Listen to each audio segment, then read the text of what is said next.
At my daughter's wedding, when her groom loudly called me a local homeless person and his parents laughed at my modest clothes, the guests froze in shock. I just smiled, grabbed the microphone, and uttered one sentence. Their faces instantly turned pale. They couldn't believe their ears. Before we continue, please subscribe to the channel and write in the comments what time it is where you are now. My hand rested on the brass door handle of the harbor room for 3 seconds longer than necessary. I smoothed my blazer, the navy one I'd worn to retirement dinners and funerals, and stepped inside. Mitchell saw me before I saw him. I caught it in my peripheral vision. That microsecond assessment, eyes traveling from my collar to my shoes and back again. His expression didn't change, but something behind it did. I'd seen that look in courtrooms when defense attorneys realized they were working with weak evidence. Mr. Collins. He stood eventually, extending his hand with the enthusiasm of a man fulfilling a contractual obligation. His grip was brief, fingers barely engaging. Glad you could make it. Judy mentioned you prefer comfortable attire. My daughter rose quickly, kissing my cheek. Hi, Dad. You found it okay? I've lived in Charleston 62 years, sweetheart. I know where the restaurants are. We settled into our seats, Mitchell and Judy on one side, me across from them like a job interview. The position wasn't accidental. He wanted visual partnership with her, wanted me isolated. I'd arranged interrogation rooms the same way. So, Mitchell leaned back, one arm draped across the booth behind Judy. Judy tells me you recently retired. Last year, 30 years in the prosecutor's office. That must be quite an adjustment. He glanced at his phone, screen lighting his face. Different pace, I imagine. Different, yes, not slower. Judy touched Mitchell's arm, her fingers light on his sleeve. Mitchell just closed a massive investment deal. Tell Dad about it, honey. Well, he said, and his posture shifted, shoulders back, chin up. This was his territory. Financial consulting is where real impact happens. We just restructured a portfolio worth $8 million. Numbers don't lie, unlike people in courtrooms. I let that one sit. Judy laughed, a sound I didn't recognize. Dad worked on some big cases, though, she offered, but her voice carried no conviction. She was checking the box, including me out of obligation. I'm sure. Mitchell's eyes drifted over my shoulder, tracking a waiter. Though I suspect prosecution doesn't exactly translate to private sector compensation. He smiled, not unkind, worse, pitying. The next 40 minutes followed a pattern. I would begin a sentence. Judy would interrupt. Mitchell would redirect his achievements. The clients, the properties, the investment strategies only sophisticated people understood. When I mentioned a case involving securities fraud, he nodded with the patience of a kindergarten teacher listening to a child describe their drawing. That's fascinating, he said, which meant it wasn't. His phone buzzed twice during my stories. He checked it both times. When he spoke, Judy angled toward him, her body a closed parenthesis. I wasn't inside. The waiter brought the check in a leather folder. $280 for my half. 3 appetizers, 2 entrees, wine I hadn't ordered. I reached for my wallet, the leather soft and cracked from decades in my pocket. Let me cover my half. It's only fair. Mitchell's hand waved dismissively, already producing a platinum card that caught the light. No need, Mr. Collins. His smile widened, generous and condescending in equal measure. I understand that on a pension, 280 might be significant. My treat. The card hit the folder with a decisive snap. I looked at Judy, waited for her to say something. Anything. She was looking at Mitchell, her expression warm with approval. That's so generous of you, honey. She didn't glance my way, didn't acknowledge what he'd implied, that I couldn't afford dinner, that I was financially fragile, that his money made him better. The insult hung in the air like cigarette smoke, visible to everyone, ignored by her. Well, I folded my napkin, placed it beside my plate. Thank you for dinner. Any time. Mitchell signed the receipt with a flourish. We should do this again. Maybe somewhere more. Casual next time. I know these upscale places can feel uncomfortable. Judy smiled, still didn't look at me. They left together, Mitchell's hand on the small of her back. Judy laughing at something he murmured. She didn't turn around. I walked to my car alone, my 10-year-old sedan parked between a Mercedes and a BMW. The drive home took 20 minutes. I didn't turn on the radio. My hands were steady on the wheel, my breathing even, but my mind was working, processing patterns the way it had for 30 years in courtrooms. Mitchell wasn't just arrogant, he was strategic. Every comment calculated, every gesture deliberate. He'd positioned himself above me from the moment I walked in, and Judy had helped him do it. I pulled into my driveway and sat in the darkness, engine ticking as it cooled. One thought surfaced, clear and cold. I know exactly what Mitchell is. The question was, does Judy? The week that followed the dinner moved like cold molasses. I went through routines, morning coffee on the porch, afternoon walk through the neighborhood, evening news in my recliner, but my mind kept circling back to Mitchell's smile when he waved away my money. That patronizing smile. When Judy called on Tuesday saying she needed to talk, I told myself I was overthinking. Young couple nervous about family dynamics. Normal. She arrived Wednesday morning at 10, her car pulling into the driveway with a quickness that suggested urgency. I met her at the door. "Dad!" Her smile was enormous, genuine. "Mitchell proposed." The happiness hit me before thought could temper it. My arms opened automatically. "Judy, that's wonderful. Come here." She stepped into the hug, and for 5 seconds we were just father and daughter celebrating good news. Then she pulled back, and I saw the tension in her shoulders. "Let's sit down," she said. "There's a lot to talk about." We moved to the living room. She perched on the edge of the sofa, hands clasped. I took my usual chair, still smiling. "So when's the wedding? Have you set a date?" "August 15th. I know it's fast, but Mitchell's parents wanted summer, and the venue had an opening." "Which venue?" "Charleston Harbor Club." She said it quickly, watching my face. "Mitchell's parents are covering everything, so you don't need to worry about costs." Something in my chest tightened. I wasn't worried about costs. I'm your father. "I know, Dad. I just mean—" She looked at her hands. "It's going to be really nice. Elegant. Black tie. I can rent a tuxedo, Judy." "Of course, that's not—" She stopped, recalibrated. "Mitchell's family has certain expectations. Traditional.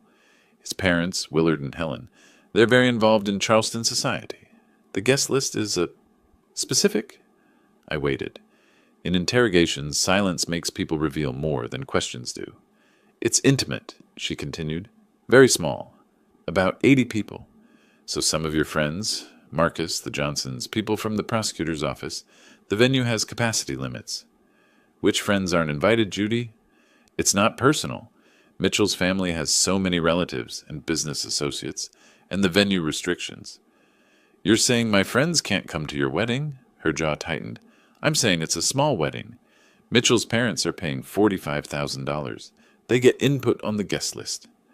I stood, needing distance, and walked to the kitchen. My hands found a glass, filled it with water I didn't want. Behind me, Judy's voice followed. "Also," Mitchell suggested, and I agree that we keep the aesthetic cohesive. "You know, so photographs look unified. Maybe something understated in what you wear, so you don't stand out." The glass felt heavy in my hand. "You want me to dress modestly at my daughter's wedding so I don't embarrass you?" "That's not what I said. It's what you meant." I turned. She was standing now, defensive, arms crossed. This wasn't my Judy. Or maybe it was, and I'd been refusing to see it. "Mitchell's world is different from yours, Dad. That's just reality. I'm trying to navigate between both, and it would help if you understood that." "I understand perfectly." She left 10 minutes later, the conversation dying in uncomfortable silence. I watched her car disappear down the street and felt something shift in my chest. Not heartbreak, that was too simple. Recognition, maybe, of patterns I'd ignored because she was my daughter. The next day I drove to the bank, then the grocery store, filling afternoon hours with mundane tasks. When I pulled back into my driveway at 3, I heard her voice before I saw her car. The living room window was open. Judy's laugh carried through it, bright and unburdened.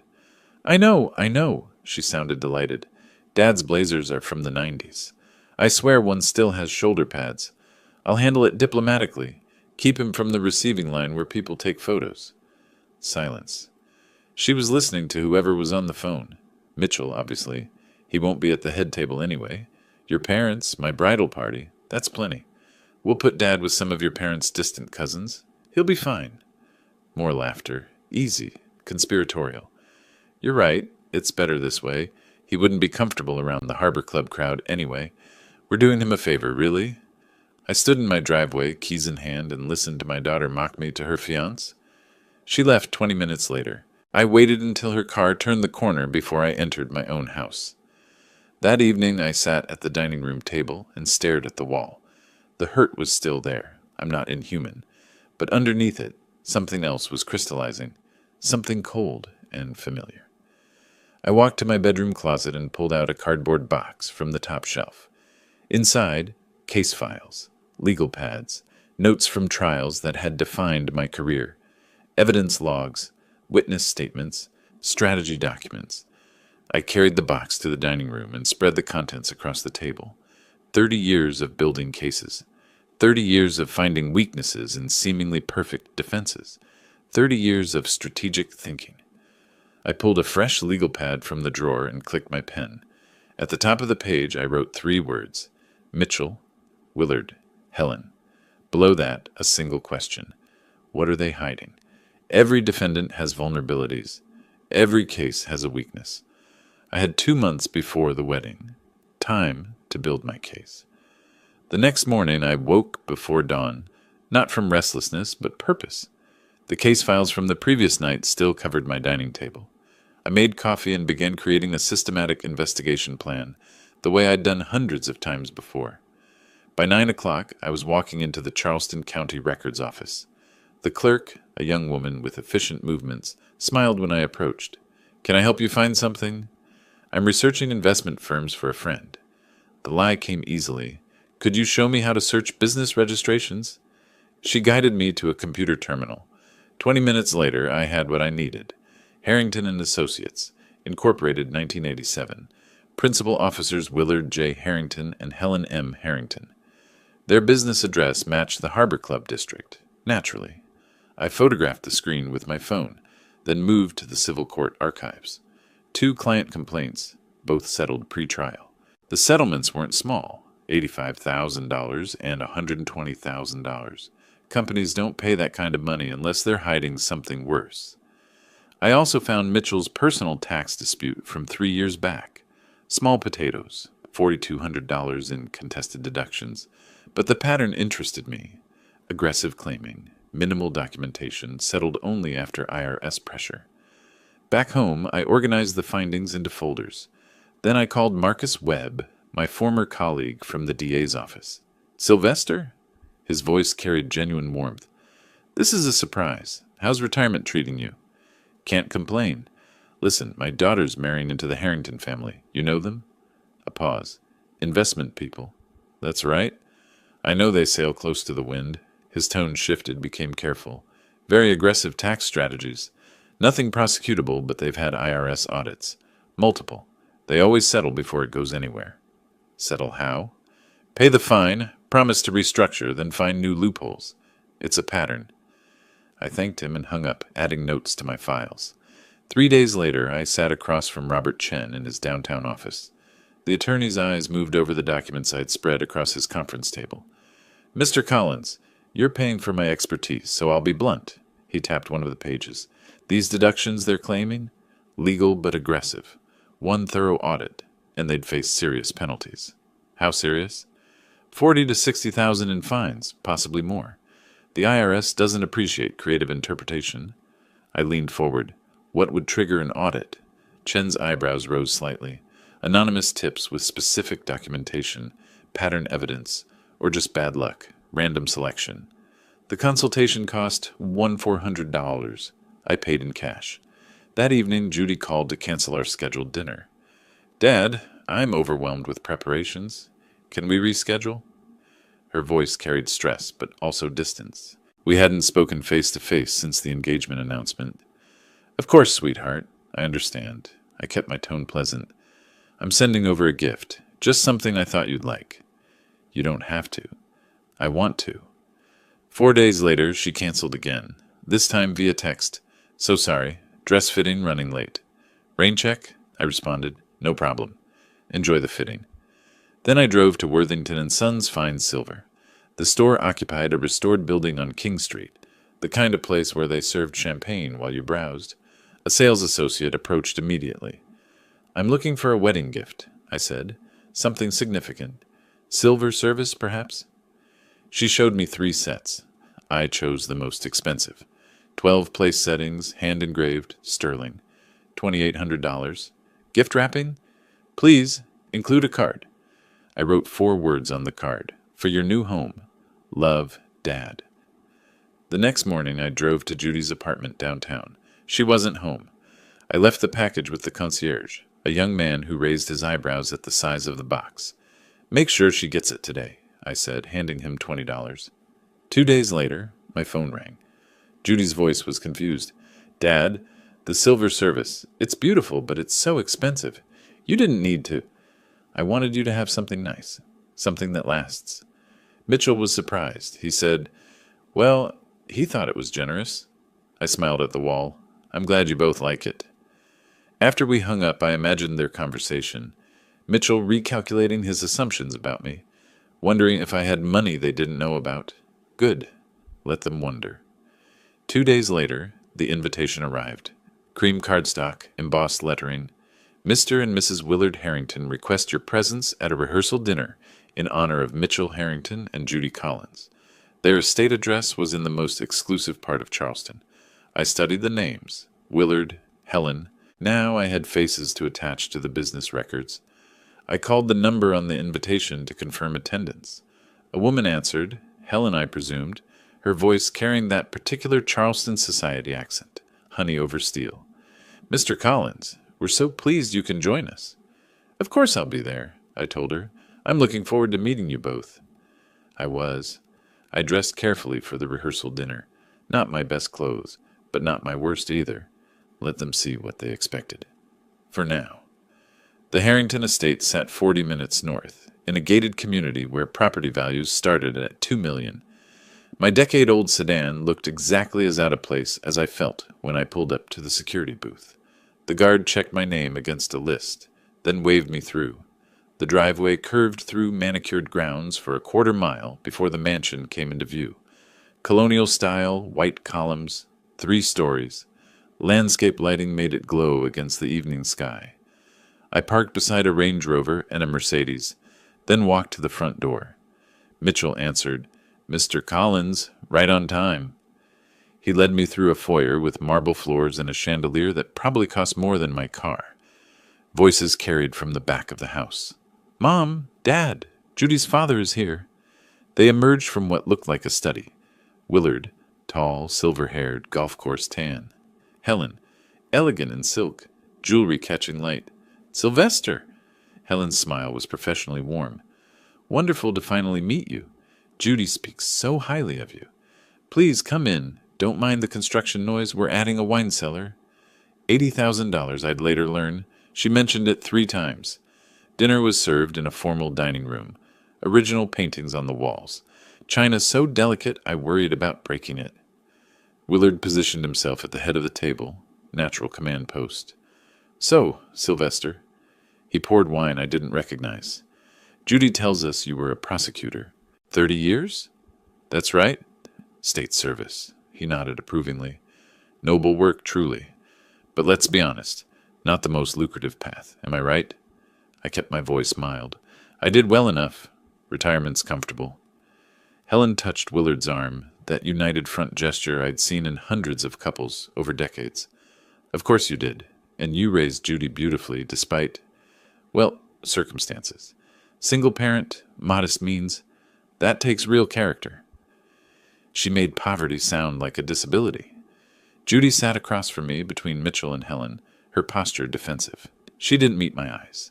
The meal continued. Helen recounted their recent trip to Tuscany. Willard discussed market returns with technical precision. Mitchell added stories about client acquisitions, his gestures mirroring his father's, the same hand movements, the same conversational dominance. When I mentioned a securities fraud case I'd prosecuted, Willard listened with polite boredom. Fascinating. Must be so different from the private sector. Helen changed the subject to the honeymoon. 3 weeks in Santorini. We're gifting them the villa rental. Mitchell smiled at Judy. She's never been to Greece. That'll change now. The implication hung there. I'd never provided travel. Never given her those experiences. After dinner, we moved to the veranda. The view stretched over perfectly maintained grounds, lit gardens, a pool that gleamed like blue glass. "Beautiful property," I said. "We've put a lot into it." Willard sipped bourbon. "Worth it, though. Family legacy matters." Helen appeared beside us, touching my arm with practiced concern. "Sylvester, I wanted to mention your suit for the wedding. Do you have something appropriate? I'll be fine." Of course, of course." Her smile didn't change. "But if you need, our tailor has a lovely discount section. Very dignified options. Budget-friendly." She said it in front of Judy, who was standing 10 feet away, arranging flowers with Mitchell. I watched my daughter's face. She heard. Her cheeks colored. She looked at the floor, fidgeted with a lily. She said nothing. Mitchell glanced over, smirked, then returned to his conversation. "That's thoughtful of you," I told Helen. "I'll keep it in mind." I left at 10, thanking them for their hospitality. Mitchell walked me to my car. "Glad you could make it, Mr. Collins. We'll see you at the wedding." "Wouldn't miss it." I drove back toward Charleston, but stopped downtown at Blackwell & Sons Custom Tailoring. The shop stayed open late for clients who could afford custom work. "I need a suit," I told the tailor. "Something excellent, not flashy, just quality." He measured me, showed me fabrics. I selected charcoal wool, subtle but unmistakable craftsmanship. $890, he said. "Ready in 4 days." "Perfect." At home, I spread my investigation materials across the dining table one final time. Everything I'd learned, everything I'd observed. Chen's analysis, the business vulnerabilities, the family patterns, tonight's casual cruelties. I pulled out fresh legal pads and began writing. By 2 in the morning, I'd filled 12 pages. Every step mapped, every contingency planned, every vulnerability identified. At the top of the first page, I'd written a single question. What's the appropriate penalty for contempt? Below it, I'd answered myself. Public humiliation followed by systematic dismantling. The wedding was in 7 days. I had work to do. The morning of Judy's wedding, I dressed in the suit I'd ordered the week before. It fit perfectly. Nothing flashy, but unmistakably quality. In the mirror, I looked exactly like what I was. A man who understood the difference between modesty and poverty. Charleston Harbor Club sat on the waterfront. All white columns and manicured lawns. I arrived precisely on time. The valet's eyes lingered on my decade-old sedan, then slid away. I handed him the keys without comment. Inside, the receiving line stretched through the entrance hall. Helen saw me first, her smile brightening with practiced warmth. "Sylvester, don't you look nice?" She air-kissed both cheeks, already positioning me away from the photographer. "We're so glad you're here." Willard shook my hand firmly. "Good to see you. Exciting day." The ceremony took place on the terrace overlooking the harbor. 80 white chairs, rose petals scattered on marble, an orchestra playing something classical I didn't recognize. I sat in the back row. Judy looked beautiful walking down the aisle. For those 30 seconds, I forgot everything else and just watched my daughter. The reception began at 6. A coordinator directed me to table 18, near the service entrance beside a column, far from the head table's raised platform. My table mates were distant Harrington cousins, who introduced themselves politely, then ignored me. I watched the room instead. Crystal chandeliers, floor-to-ceiling windows framing the harbor, $8,000 in flowers, easily. The orchestra transitioned to dance music. Mitchell worked the crowd, champagne glass perpetually refilled. He moved from table to table, with groomsmen trailing behind, laughter echoing across the ballroom. Around 7, I heard him before I saw him. "You see that guy over by the columns?" His voice carried, alcohol amplified. "That's my father-in-law. Looks like we should have given him directions to the homeless shelter, right?" The groomsmen cluster erupted in laughter. People at nearby tables turned. One groomsman said something I couldn't hear. Mitchell responded louder. "What? I'm just saying. Look at that suit." More laughter. Helen's table was 15 feet away. She heard. I watched her lean toward her companions, voice carefully modulated to carry. "Well, the suit is certainly economical. We offered to help, but..." She shrugged, letting the implication hang. The laughter spread, not raucous, but knowing. Social warfare disguised as observation. I looked for Judy. She stood near the cake table with a bridesmaid, her back to Mitchell's performance, but her shoulders were tight. She'd heard. She turned slightly, saw me watching, then turned further away and engaged intensely with her friend. She made a choice, right there, in that moment. I stood. Conversations paused. Heads turned. They expected me to leave quietly, I suppose. Dignified retreat. Instead, I walked across the dance floor. My steps were measured, unhurried. The crowd parted slightly. I could feel every eye tracking me. The bandleader stood near the microphone, organizing sheet music. I approached him directly. "May I borrow that for a moment?" He hesitated, then handed it over. I faced the room. 150 people. Conversations dying in waves as they realized something was happening. "I want to congratulate the newlyweds." My voice carried clearly. 30 years of courtroom projection. "And thank the Harrington family for this beautiful event." Mitchell's face had frozen mid-smile. Willard leaned forward slightly. "You know, 30 years as a prosecutor taught me to recognize people's true value." I paused, found Mitchell's eyes, not by their clothing or their bank accounts, but by their decency, by how they treat people who can't benefit them. The silence was complete. "Judy," I looked at my daughter, "I've always wanted the very best for you. I hope you found exactly that." I crossed to the head table. Judy stood stiffly as I approached. I wrapped my arms around her. She didn't return the embrace, just stood there, rigid, her hands at her sides. I released her, nodded once to Mitchell, acknowledgement, not friendliness, and walked back across the dance floor. The crowd remained silent. I could hear my own footsteps. The doors closed behind me with a soft click. I retrieved my car from the valet. He'd parked it in the back lot, naturally, away from the Teslas and Mercedes. I didn't drive home. Instead, I headed downtown to the 24-hour FedEx office on King Street. The manila envelopes were already prepared, sealed, addressed. I'd filled them out 3 days ago. Internal Revenue Service, Charleston Division, Charleston Better Business Bureau, both with detailed documentation inside. I dropped them in the overnight slot. By Monday morning, they'd reached their destinations. The wedding had been Mitchell's game. This was mine. I woke Sunday morning clearer than I'd felt in weeks. While Mitchell and Judy were boarding their flight to Greece, I made coffee and opened my laptop. The IRS complaint form appeared on screen. I'd drafted it 3 days earlier, but now it was time to finalize and submit. I spread Robert Chen's notes across the table. 3 years of Harrington and Associates tax returns, public information for registered investment firms. Chen had highlighted the vulnerabilities. Now I documented them. Schedule C business expenses. $47,000 in client entertainment. Possible but aggressive. Home office deduction, 40% of a 6,000 square foot residence. Legal but questionable. Income classification shifting between personal and corporate to minimize tax burden. Pattern suggesting strategic manipulation. I wrote carefully. Not accusations, observations, questions for review. The language mattered. Too aggressive, and they'd dismiss it as vendetta. Too vague, and they'd ignore it.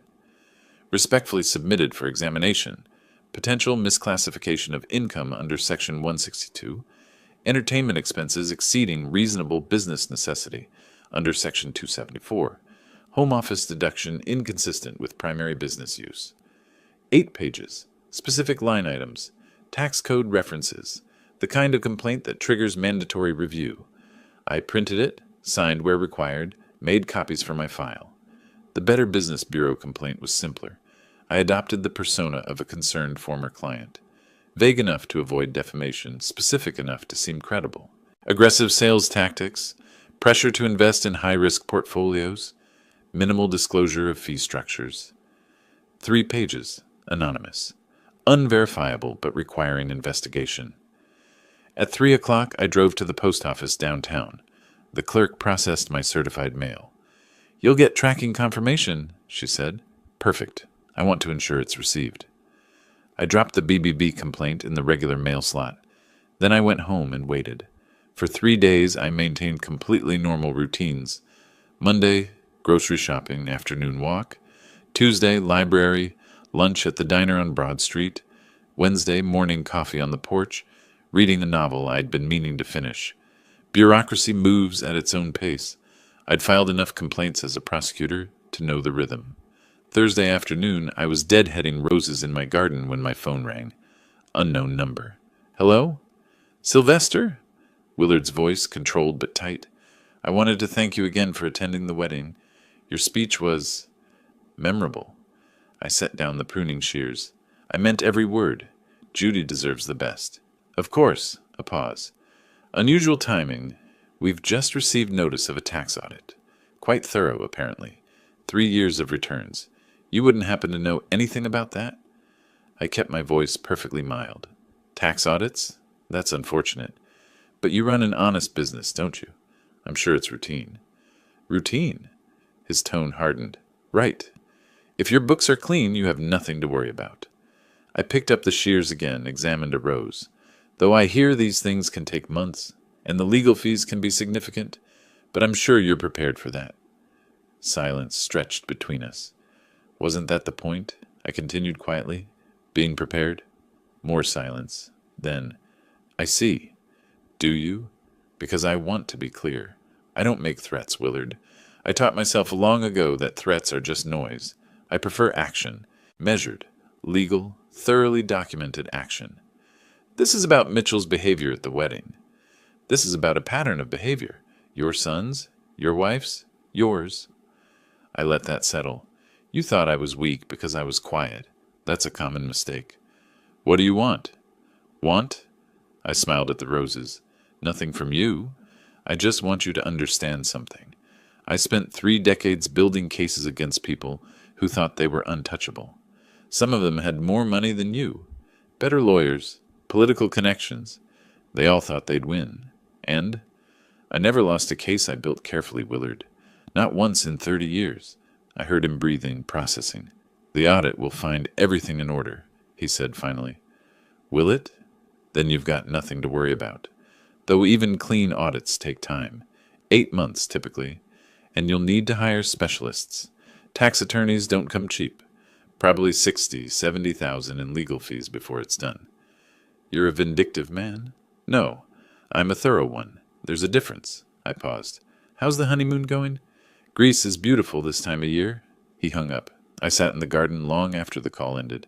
The roses needed more work, but I didn't move. He knew. He understood this was deliberate, which meant he'd retaliate.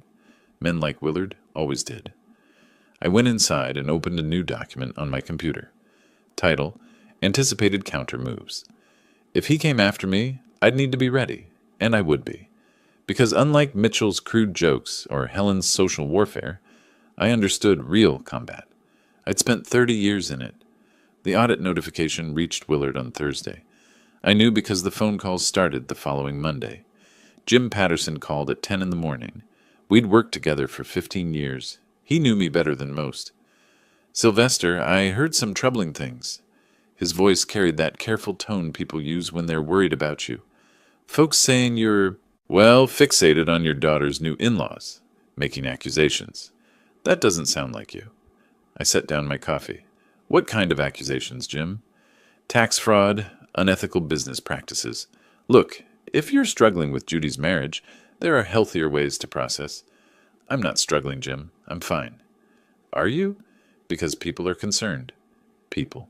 Plural. Coordinated. I appreciate the call, I said, but I'm okay, really. Sandra Martinez called that afternoon. Less gentle, more direct. Sylvester, cut through the noise. Did you file an IRS complaint against Harrington and Associates? I exercised my rights as a citizen to report potential irregularities. That's not illegal, Sandra. It's civic duty. You're making yourself look obsessive, vindictive. Is that what you want? I want accountability.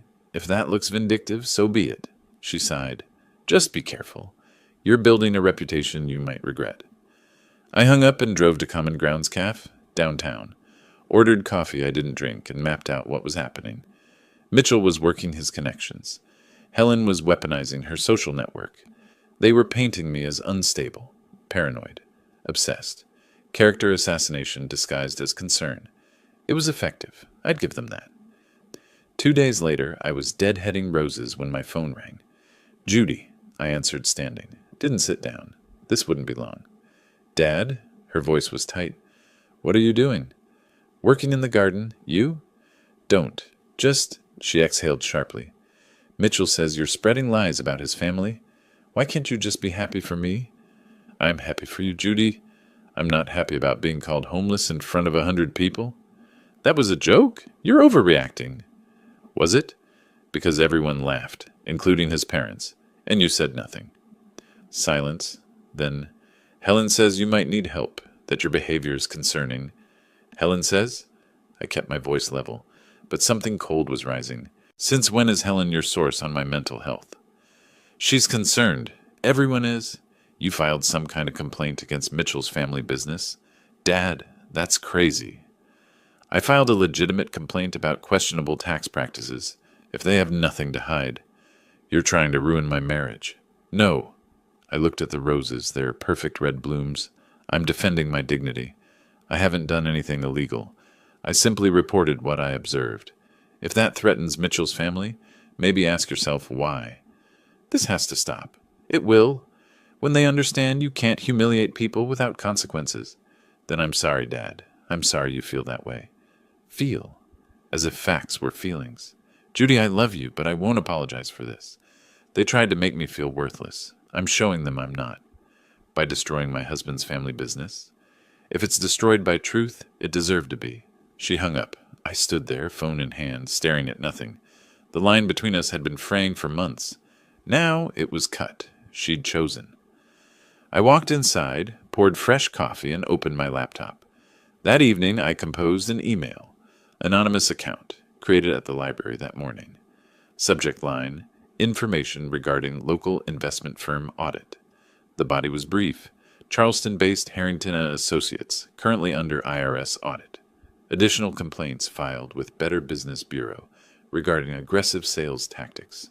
Public information available through proper channels.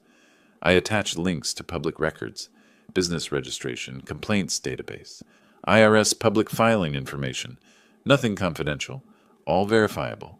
The recipient, Sarah Chen, business reporter at Charleston Business Journal. I saved the draft. The next morning I drove to the library and sent it from their public computer. Untraceable. By noon, Sarah Chen called Harrington & Associates, requesting comment on reports of an ongoing IRS audit. I was having lunch at home when my phone rang. Caller ID, Harrington & Associates. I let it go to voicemail. Willard's voice tight with controlled fury. Mr. Collins, we need to discuss this situation. Call me. I deleted it. We'd discuss it on my terms, not his. The Charleston Business Journal ran the story on Monday. Headline, Local Investment Firm Under Federal Audit. No names, but Charleston's business community was small enough. I read it at breakfast. The reporter had done her job well. All facts verifiable. No speculation, just enough detail to raise questions. My coffee paused halfway to my mouth. I allowed myself a small smile. Then I continued my routine. Over the next 2 days, I monitored the fallout through public sources. LinkedIn showed Palmetto Property Group removing their connection to Harrington & Associates. Business filing databases showed contract termination notices. Coastal Holdings, Palmetto, $180,000 in annual revenue, gone. I documented everything in a spreadsheet. Thursday morning, I read that Harrington had hired Morrison & Blackwell, one of Charleston's most expensive tax law firms, $650 an hour. The preliminary audit report had found violations, aggressive depreciation on business vehicles, questionable home office deductions, entertainment expenses exceeding reasonable limits, projected penalties, $47,000, legal fees already, over $30,000. I sat back in my chair, absorbing the numbers. This wasn't satisfaction exactly, more like completion, pieces falling into place. Friday afternoon, I heard a car in my driveway. Through the window, Mitchell's Audi. I opened the door before he knocked. Mr. Collins, he tried for casual. Hope I'm not disturbing you. I was in the neighborhood and thought we should talk. About what, Mitchell? This misunderstanding between our families. I led him to the living room, but didn't offer a seat, didn't offer coffee or water. He stood awkward while I settled into my chair. Look, I know I made some jokes at the wedding. His smile was forced. Maybe I had too much champagne. I apologize. Can we move past this? You called me a homeless man, I said flatly. Your parents laughed. Judy said nothing. That wasn't champagne. That was who you are. His smile cracked. Fine. You're upset. I get it. But this IRS thing, the Business Journal article, that's too far. You're hurting Judy too. We're losing clients. My income. I filed a legitimate complaint about questionable tax practices. If the IRS found problems, that's between your firm and them. You know exactly what you're doing. His voice rose. This is revenge. You're trying to ruin us. Ruin you? I met his eyes without blinking. No, I'm holding you accountable. There's a difference. He paced to the window, back again. Young man energy with nowhere to go. What do you want? Money? An apology in front of people? What? I don't want anything from you, Mitchell. Then why? Because you thought I was an old fool you could humiliate without consequence. I leaned forward slightly. You were wrong. I practiced law for 30 years. I know how to use it. I haven't done anything illegal. I simply exercised my rights as a citizen. If your firm's books are clean, you'll be fine. If they're not, you'll pay the appropriate penalties. That's how systems work. You're destroying my family's business over a joke. I'm exposing problems that already existed.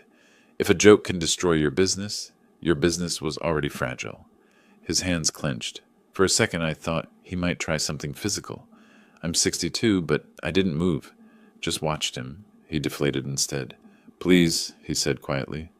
Judy's caught in the middle of this. She's falling apart. Then she should have defended me when you mocked me. She didn't know what to say. She knew. She chose silence. He stared at me, understanding finally that there was no negotiation here. You're a vindictive man. I'm a thorough one, I corrected. You wanted to see what I was made of. Now you know. He left without another word. I sat there for several minutes after his car disappeared. Then I poured 2 fingers of bourbon, rare for me, and walked to the front porch. The afternoon heat was oppressive. I sat in the old wicker chair and stared at the street, glass warming in my hand. This should feel better, I thought. Victory should taste sweeter. Instead, it just tasted necessary. I finished the bourbon and went inside to document the encounter in my case file. Mitchell's desperation, his failed attempts at manipulation, the confirmation that the strategy was working. I was typing when my phone rang. Judy. I stared at her name on the screen. She'd called 5 times in the past week. I'd answered none of them. This time I picked up. Dad. Her voice was ragged. Please, you have to stop. Mitchell's family is falling apart. He's talking about, I don't know what to do. I closed my eyes, took a breath. Judy, I love you. But I can't stop. Not until they understand you can't humiliate people without consequences. But I'm the one suffering. This is my marriage. Then you should have defended me at the wedding. Silence. Then quietly, I can't fix this, can I? No, I said. You can't. She hung up. 3 more clients left by Wednesday. I tracked each departure through LinkedIn notifications and public contract databases. Seabrook Investments, Charleston Capital Partners, Heritage Financial. Combined annual revenue, $250,000. The firm was bleeding out. Slowly, but steadily. Martha Patterson called Thursday afternoon, Jim's wife, member of Charleston Garden Society's board. Sylvester, thought you should know. Helen Harrington resigned from the charitable committee today. Patricia Worthington mentioned financial concerns. She paused. Just thought you'd want to hear it. I appreciate that, Martha. She didn't ask questions. Didn't need to. I made a note in my files. Helen's social position, carefully constructed over decades, was crumbling. For a woman who valued status above nearly everything, this would hurt more than the money. I allowed myself a brief smile. Friday evening, my phone rang. Judy. I stared at the screen through 5 rings. I'd avoided her calls all week. Part of me wanted to keep avoiding them, but I answered. Dad? Her voice was wrecked, raw from crying. Please, I don't understand what's happening. Mitchell's family is falling apart. The business, Helen's committee, everything. Mitchell says you did this. Please tell me he's wrong. I kept my voice steady. I filed legitimate complaints about questionable business practices. That's all. That's all? Her pitch rose. Their reputation is destroyed. Why? Because of a joke at the wedding? That's insane. Something in me snapped. A joke? I stood abruptly, pacing to the kitchen. He called me homeless, Judy, in front of 100 people. His parents laughed, and you... I stopped, breathing hard. You turned away. You pretended not to hear. I was embarrassed. I didn't know what to do. You knew exactly what to do, defend your father. But you chose them. You chose their money and their status over my dignity. So this is punishment? She was sobbing now. You're punishing me by destroying my husband's family? I'm not destroying anything. My voice filled the kitchen. I'm holding them accountable. If they're honest, they'll survive. If they're not, they'll pay the price. That's how the world works. You're being cruel. I'm being just. I gripped the counter. Judy, I love you, but I won't be anyone's punching bag. Not Mitchell's, not his parents, and not yours. If that makes me the villain in your story, I'll live with it. At least I'll live with my dignity intact. She hung up mid-breath. I stood there, phone still pressed to my ear, listening to silence. The sun was setting. I should turn on lights. Instead, I sat at the kitchen table and watched darkness gather. Had I gone too far? The question surfaced for the first time in months. Judy was suffering. My daughter. The person I'd raised alone, protected, loved above everything. I sat in the darkness for over an hour, not moving, just thinking. The house grew cold around me, or maybe I grew cold, hard to tell.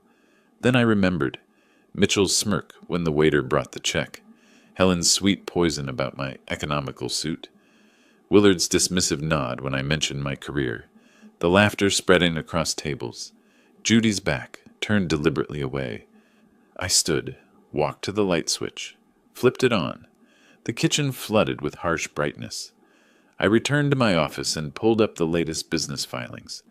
Harrington and Associates had laid off 2 more employees. Revenue projections showed another 15% decline. I documented it methodically. This wasn't cruelty. This was consequences. I was back at my computer when the email arrived. Subject: IRS audit conclusion public record request. I'd filed a Freedom of Information request 2 weeks earlier. Standard procedure for public interest in federal investigations. The audit was concluding. Findings: $47,000 in penalties for improper deductions, $31,000 in back taxes owed. Additional recommendations for improved compliance, not criminal, not devastating, but permanent on their record. I saved the document, closed my laptop. It was done. The audit report arrived by certified mail on a Tuesday. Findings confirmed. $47,000 in penalties, $31,000 in back taxes, recommendations for improved compliance procedures. Harrington and Associates issued a brief public statement acknowledging resolution of routine audit matters. Routine. The word made me smile. 2 weeks later, I sat on my front porch with a book I wasn't really reading. The late August heat had finally broken.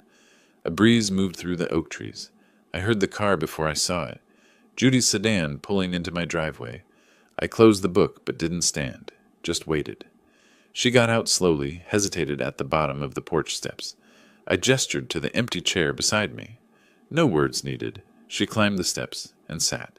We both stared at the street. 5 minutes passed, maybe 10. The audit finished. Her voice was small. They had to pay almost $80,000. 8 clients left. Mitchell's bonus is gone. His parents are talking about selling the beach house. I know, I said quietly. Public record. You're still tracking it? Until I was certain it was finished. Yes. More silence. A car passed. Someone walking a dog. I understand now. She looked at her hands. What you felt. When Mitchell said that, when everyone laughed, when I didn't... Her voice cracked. I'm sorry, Dad. I'm so sorry. I know you are. I turned to face her. But sorry doesn't change what happened. It just means you finally see it clearly. She nodded, tears starting. Mitchell says you destroyed them. No, I held them responsible. They destroyed themselves with their arrogance. The IRS found real violations, she said. Mitchell finally admitted that. Said his dad always pushed boundaries with deductions. Then they got caught. That's not revenge. That's accountability. She wiped her eyes. What about us? Is there an us anymore? I reached over and took her hand, held it firmly. I'm still your father. That doesn't change. But I won't pretend that wedding didn't happen. I won't forget that you chose their comfort over my dignity. I know, she squeezed back. I have to live with that. If you truly understand what happened, not just that I'm hurt, but why I acted, then yes, we can start over. But it won't be the same. You're part of their family now. I accept that. But I'm not your punching bag, and I'm not their joke. Those boundaries don't move. I understand. We sat together as the sun dropped lower. Orange light filtered through the trees. Neither of us spoke for a long time. How's the marriage? I finally asked. Strained. Mitchell's angry. At you, at his father, at me for coming here. But he's also scared. His whole world was based on his family's reputation and money. Now both are damaged. Maybe that's not a bad thing. Maybe he'll learn what actually matters. Maybe. She didn't sound convinced. The sky turned purple. Streetlights flickered on. I should go. She stood. Mitchell will wonder where I am. Will you tell him you were here? She hesitated. Yes, I will. I nodded. Small honesty, but a start. She kissed my forehead, something she hadn't done since childhood. Can I come back? Next week? I'd like that. I watched her car disappear down the street. The porch light came on automatically, sensor triggered by gathering darkness. I didn't feel victorious. Victory suggested a game, and this had never been one. I'd simply refused to be humiliated without consequence, defended my dignity, perhaps taught my daughter something about strength, the real kind, that doesn't come from money or status, but from knowing your worth and refusing to surrender it. The evening was quiet. I sat a while longer, breathing the cooling air. Inside, the phone rang. I let it ring. Whatever it was could wait. For now, this piece was enough. If you liked this story, please like this video, subscribe to the channel, and share your impressions of this story in the comments. To listen to the next story, click on the box on the left. Thank you for watching.